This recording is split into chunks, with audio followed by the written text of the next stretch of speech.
Hey everyone, so I am back at you with my first episode of this Bible study. Okay everyone, so let's go. Welcome to, this is called Slowing Down to Sabbath. Something I need help on, but I feel like everybody needs this. Like, I feel like our everyday lives just go, but we don't take the time to just slow. So, that rhymed. So, let's read this Bible study. There are questions, guys. Okay, so there are questions at the end of this. So how I want to do this is obviously I read the devotional, we'll talk about it. But when I go to do the questions, what I want you to do is obviously you can just like answer them out loud, you know, or answer them in your head. But if you want to take this a step further and really dig deep, I would take a notebook and I would write out your answers. Maybe, you know, do a little more digging into those answers. So, and I'm going to be answering. Let's get started. Okay. The pace of our world is fast. If you go to capital cities like London or New York or Paris, the speed at which people live is noticeably quicker than the average locality. This big city pace is slowly but surely dripping its way into the surrounding regions and spaces that people live in, and our world just seems to be speeding up. Think about the food and hospitality industry. If we don't get our meals within 10 to 15 minutes, we start looking around for a waiter or waitress, complaining that we've been waiting for ages for our food and where is it already? We only seem satisfied when we order something and minutes later are in possession of it. We lose the art of waiting, perhaps the art of patience.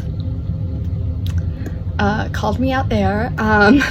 The Bible challenges us in Romans 12:2 not to adjust to the ways of our world, but to be changed by the renewings of our minds. Then we'll be able to test and discern what is God's way for us is. Today, as you ponder the following questions, ask yourself if you've become so well adjusted to the culture norm of speedy living that you're stressed, out of sync with yourself and those around you, or simply tired. Ask God to help you recalibrate your soul to his kingdom's pace and live free from the exhausting pace of the modern world. So, let's dive into that. I honestly struggle with this so much. I'm literally about to start school. Like, I'm getting back into school tomorrow. And, well, today I'm at school by the time y'all are seeing this. And I honestly really struggle with this of just, like, the go. And that's why I love Saturdays, because we usually don't do much. But, I feel like that's really well. And yeah, so let's do the questions. How does the pace of our lives affect our ability to connect with God and live out our Christian values?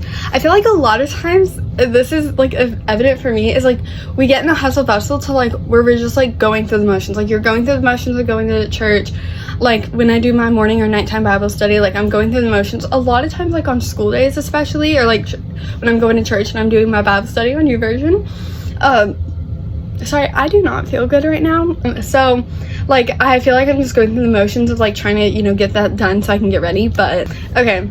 Are there any specific practices or adjustments we can make to create more space for spiritual growth amidst our busy schedules? So, what I did when I kind of was, like, I realized, like, now, like, I go, like, this a lot, but whatever. So, what I started doing was I wake up earlier to work on my Bible study. So like for school back in the old semester, so they actually changed it. We were getting to school around like 7:15, so we were leaving by 7. I started waking up by 5:45, so I had an extra like 15 minutes, and in that 15 minutes I would go and I would listen to my YouVersion thing while I was the daily refresh thing while I was making coffee. Then I would sit down as the coffee's making, do my Bible study. Usually by the time I finish my Bible study, it's 6, so, and then the coffee's ready and everything. But, like, I literally started waking up earlier, and it was so hard at first, and now I'm like, I like it. Like, it's not that big of a deal. So, now this semester, they're gonna be opening the school doors at, like, 7:30, so, I think I'll still just wake up at 5:45 because I like that routine. So I really made time, and I feel like I used to be like, oh, well, I don't have time. And I'm like, no, I can make time. Like, I can wake up earlier. Does it suck? Yeah, but I can. Thank you guys so much for watching. Love you guys. Bye.